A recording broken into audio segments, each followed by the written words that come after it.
There's a type of man who walks into a room, and without saying a single word, women lose control around him. That's the part that hurts most, because you've seen it happen. You've watched a woman you wanted, a woman you tried to impress, turn soft and breathless for a man who barely acknowledged her. No effort, no strategy, no charm offensive, just his presence alone. And suddenly she's laughing more, standing straighter, touching her neck, acting like he's the only man alive. And you felt that sharp sting in your chest, the one no man ever admits out loud. That painful whisper that says, "Why him? Why not me?" You replay the moment in your mind, trying to find what he had that you didn't. Was it his looks? His confidence? His status? His luck? But deep down, you know the truth. None of those explanations feel real. None of them explain why her entire nervous system reacted instantly. None explain why she couldn't stay composed around him, yet stayed completely composed around you. And that's where this video begins. Because what happened in that moment wasn't luck, and it wasn't magic. It was biology. It was instinct. It was the activation of something buried deep inside her. Her hidden lust circuits, the ones she can't control, can't hide, and can't express consciously. Episode 4 is about the man who unlocks them. Not the man she likes, not the man she respects, but the man her body chooses before she even understands why. The kind of man she can't resist is not the one she's supposed to want. He's not the one who fits her checklist. He's not the one who follows the rules she claims to live by. He is the man who disrupts her, emotionally, psychologically, biologically. While most men try to appeal to her mind, the catalyst bypasses her mind entirely and strikes directly at the part of her that chooses without permission. He activates something deeper, older, more instinctive than anything she could ever articulate. And that's why she reacts to him in ways that surprise even herself. Most men only ever see two categories: the guy she likes and the guy she wants. But there is a third type she can't even explain. The man her body responds to before she does. This is the man she can't rationalize. The man who forces her out of her comfortable, controlled identity and into her primal feminine instinct. The instinct that existed long before she learned to smile politely, hold back her feelings, or pretend she's not attracted. Around this man, she loses that control. Her behavior shifts. Her nervous system enters a heightened state of awareness. She becomes more reactive, more sensitive, more alive. And the more she tries to remain composed, the more obvious her response becomes. What makes him so different? It's not charm. Plenty of charming men bore her. It's not confidence. Every guy tries to fake confidence. It's not dominance. Many men confuse aggression with strength. A catalyst possesses something far more powerful: emotional impact. He affects her. He destabilizes her carefully constructed boundaries. He shakes her out of her comfort zone in a way that feels dangerous, but irresistibly safe. He is the man her logical brain doesn't approve of, but her body immediately honors. Not because he's perfect, not because he's ideal, but because he triggers a part of her she cannot turn off. And once that part awakens, everything about the way she sees him and herself changes. A catalyst is not simply a man she's attracted to. He is not her type, not a preference, not a choice she consciously makes after evaluating his qualities. A catalyst is something far more primal, far more disruptive. He is the man who awakened circuits inside her that were meant to stay dormant unless the right presence unlocked them. Circuits of lust, vulnerability, surrender. Circuits she doesn't access with just anyone. A catalyst is the man whose very existence creates an internal reaction, a reaction she cannot explain, cannot hide, and cannot suppress. He is the spark that flips her from composed to activated, from controlled to reactive, from self-contained to emotionally exposed. Think of her attraction system as a locked vault. Most men walk around knocking on the door, hoping she opens it out of politeness or comfort. But a catalyst carries the key, not because he tries, but because his presence naturally matches the pattern her biology has been scanning for since the beginning of human existence. He doesn't earn her desire. He unlocks it. He activates her limbic brain, the part responsible for instinct, emotion, and sexual readiness. He turns on the systems responsible for anticipation, adrenaline, and arousal. He awakens the primal feminine, something deeper than logic, deeper than personality, deeper even than her identity. This is why women feel both drawn to and afraid of him. He represents a psychological threshold, the man she feels compelled toward, even when every rational part of her says she shouldn't. He disrupts her balance. He bypasses her mental defenses. He reaches the place where desire is formed, not performed. And here's the truth she would never say out loud. A catalyst doesn't make her feel anything. He simply stands in the one spot inside her biology that no other man can reach. He's not chosen. He's recognized. The moment she feels that recognition, whether she admits it or not, her hidden lust circuits come online. And once they activate, nothing about the interaction stays the same. So what exactly makes a man a catalyst? What sets him apart from every other man she meets? It's not luck. It's not manipulation. It's not some rehearsed alpha act men pull from YouTube tutorials. A catalyst carries 4 traits that speak directly to the deepest layers of her nervous system. Traits so rare, so embodied, that her biology recognizes them before her mind does. These traits don't just attract her. They unlock her. The first trait is emotional gravity. This is the weight of a man who is anchored in himself. He doesn't fidget. He doesn't rush. He doesn't collapse under tension. When he speaks slowly. When he listens fully. His presence doesn't fill space. It pulls space toward him. Women respond to this not because it's intimidating, but because it signals a rare kind of inner stability. Around him, she feels smaller in the best way. Her feminine instinct begins to soften and open. The second trait is controlled danger. Not chaos, not recklessness, but a subtle unpredictability that keeps her alert, awake, alive. He's calm, but she knows he's capable of intensity. He's safe, but not harmless. There's a shadow in him, a depth that makes her wonder what he's capable of. This tension triggers dopamine and adrenaline, the chemicals that make desire feel electric. The third trait is sexual restraint. Most men chase. Most men rush.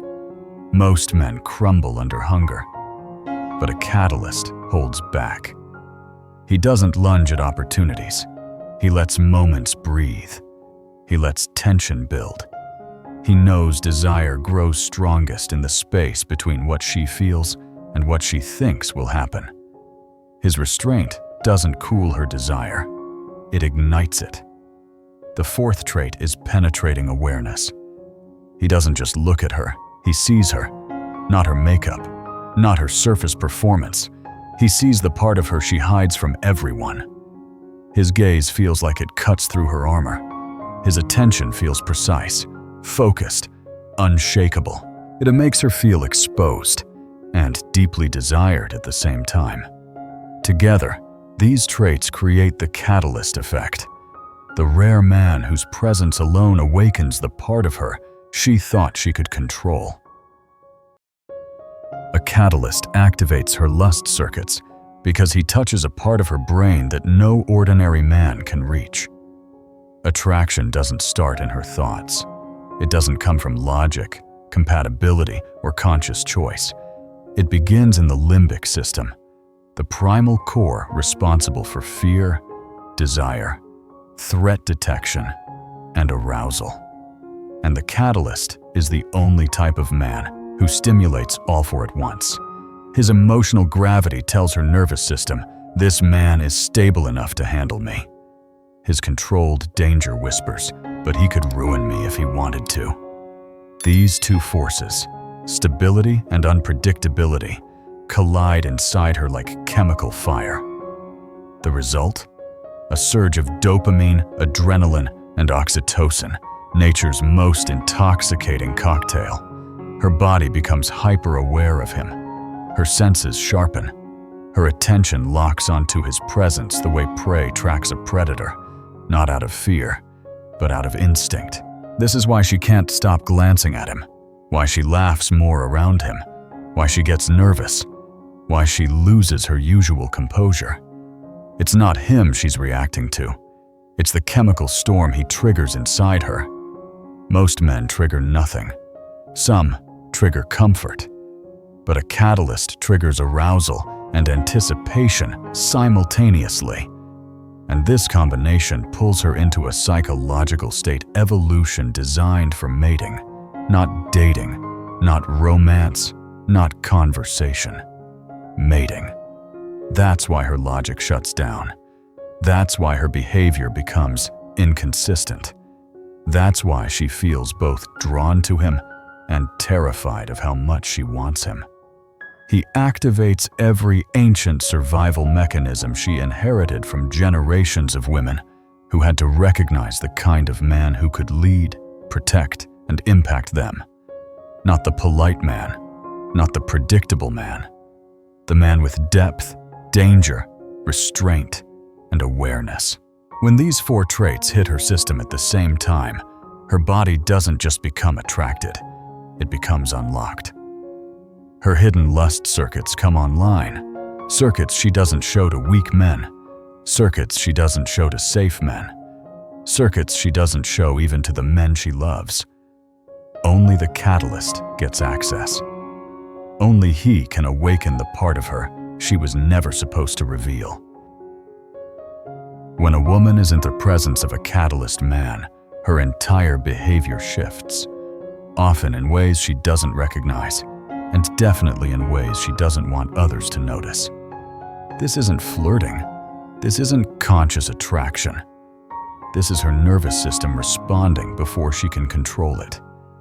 It's instinct taking over her body, revealing everything she's trying to hide. Her voice is the first thing to change. It drops, not because she's trying to sound sexy, but because her vocal cords relax when she feels drawn to a man with emotional gravity. Her tone becomes softer, warmer, unintentionally intimate. It's one of the clearest signs that her body is reacting, not her mind. Then comes her breath. Around a catalyst, it shifts into a slower rhythm, like she's unconsciously syncing with his calmness. Her chest rises differently. Her exhale lingers. It's the kind of breathing pattern that happens only around men who stimulate both desire and nibs at the same time. Her posture betrays her next. She becomes more self-aware of her body, touching her neck, adjusting her hair, tracing her collarbone, smoothing her clothes. These aren't rehearsed gestures. They're signs of nervous arousal. Her attempt to regulate the internal surge of adrenaline and dopamine he triggers. She will move closer without realizing it, then quickly step back, scared she's revealing too much. It's that push-pull dance her body performs against her own will. Her eyes give her away the most. She avoids eye contact when he speaks, because looking at him intensifies everything she's trying to suppress. But the moment he looks away, she studies him, his face, his hands, his posture, searching for the source of the feeling he provokes in her. And then there's the tension, the kind that thickens the air around them. She laughs more. She hesitates more. She becomes clumsy with her words. She acts like a calmer version of herself on the surface. But inside, she is alert, sensitive, electric. A catalyst man doesn't just attract her. He changes the way her body behaves. Every shift, every twitch, every nervous laugh is her biology surrendering, even while her mind fights to stay in control. Most men never become catalysts because they spend their entire lives behaving like chasers. They chase validation, chase interest, chase attention, chase affection, believing that the harder they try, the more a woman will want them. But desire doesn't work that way. A chaser is predictable, soft, emotionally exposed. He reveals his intentions immediately, leaking all tension and mystery. A chaser positions himself beneath her, waiting for approval, hoping to be chosen. And the moment a man waits to be chosen, he kills the very instinct that creates attraction. A catalyst is the opposite. He doesn't chase. He pulls. He doesn't ask for attention. He commands it through presence. He doesn't try to win her. He lets her body respond to the version of him that can't be faked. While a chaser reacts to everything a woman does, a catalyst responds slowly, deliberately. He's not eager. He's not nervous. He's not trying to avoid mistakes. His stillness creates tension. His calm creates curiosity. His restraint creates desire. Women lean into him because he gives them something to reach for. A chaser needs her to validate him. A catalyst validates himself. A chaser talks too much. A catalyst lets silence work for him. Dense. A chaser wants connection. A catalyst creates polarity. A chaser offers comfort. A catalyst offers impact. This is why women don't lose control around chasers. They're safe, but emotionally flat. No spark, no tension, no unpredictability. But with a catalyst, her entire system lights up. She doesn't know what he'll say, how he'll move, or where the interaction is going. And that unpredictability is intoxicating. It activates her adrenaline. It heightens her senses. It makes her feel alive. A chaser reminds her of every man who tried too hard. A catalyst reminds her of the man she could never forget. And when a woman feels the difference, her body makes the decision instantly. Becoming a catalyst isn't about learning tricks, memorizing lines, or mimicking confidence. You don't become this man by performing. You become him by transforming the way you exist in the world. A catalyst isn't acting masculine. He is masculine. His power doesn't come from effort. It comes from the absence of fear. And that's the first shift you must make. Move from reactivity to presence. Most men live in their heads, worried about what to say, how to impress, whether they're good enough. A catalyst lives in his body. He breathes slowly. He moves with intention. He speaks with weight, not speed. He allows silence to settle because he's not afraid of what she'll think during it. Presence is the foundation of all polarity, and it's the one thing you can't fake. The second shift is emotional neutrality, not coldness, clarity. A catalyst doesn't crumble when a woman gives mixed signals. He doesn't get excited when she shows interest, and he doesn't fall apart when she pulls back. His emotional baseline stays steady, grounded, ungehoik. This stability tells her nervous system, this man can handle me. And and that soothes her mind while arousing her body. The third shift is controlled unpredictability, not chaos, not inconsistency, but intentional rhythm. Sometimes you answer slowly, sometimes you respond with intensity, sometimes you lean in, then pull back. Not to manipulate her, but because you're not rushing to the destination. You're letting the tension breathe. You're letting desire rise at its own pace. The unknown is what excites her, the feeling that she can't fully read you, but she feels undeniably drawn to you. And the final shift is sexual restraint. Most men show hunger instantly. A catalyst lets his desire be felt, not displayed. The restraint itself becomes foreplay. It builds anticipation. It tells her, without words, I want you, but I'm not ruled by wanting you. When you embody these states, not act them, embody them, you stop being another man in her day and become the man her body can't forget. And once you begin to embody the catalyst state, something irreversible happens. You stop moving like a man who hopes for attraction and start moving like a man who creates it. Women feel you before they understand you. Their nervous system reacts even when their mind tries to stay neutral. You become the one presence in the room that destabilizes their composure, not because you try, but because your energy penetrates deeper than their defenses. And this is where things turn darker, because a catalyst doesn't just awaken desire, he awakens conflict. He pulls forward the side of her that she hides from the world, the side she labels too much, too intense, too dangerous. You awaken the part of her that wants to surrender, but is terrified of what that surrender means. And that internal collision between what she craves and what she fears is the birthplace of something far more powerful than attraction. It's the birthplace of obsession. Once her hidden lust circuits are activated, she doesn't just want you, she becomes tuned to you. Your absence bothers her. Your silence affects her. Your attention feels like oxygen, and your withdrawal feels like a drought. She tries to rationalize it, explain it away, bury it. But the more she tries to control it, the more intensely it grows. Because desire that is awakened at the primal level cannot be managed.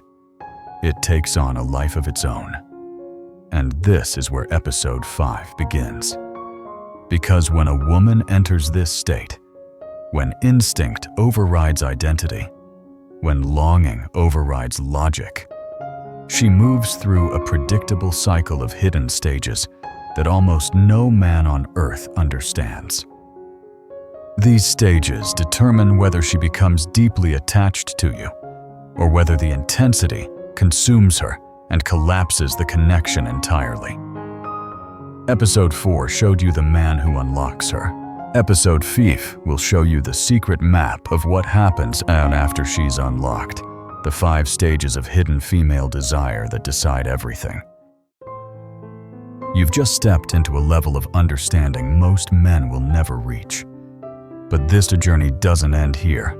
Episode 5 is where everything finally clicks into place. So hit subscribe now and stay with this series, because once you understand the stages that follow desire, you'll know exactly how obsession forms and why it locks onto certain men for life. And I want to hear from you. Share your story in the comments. Tell me about the moment you realized a woman was reacting to you in ways she couldn't explain. Your experience could open another man's eyes. And if you know someone who needs this, share the video. Don't let him keep walking blindly through a world he doesn't understand. This knowledge isn't entertainment, it's power. And the next episode will take that power even deeper.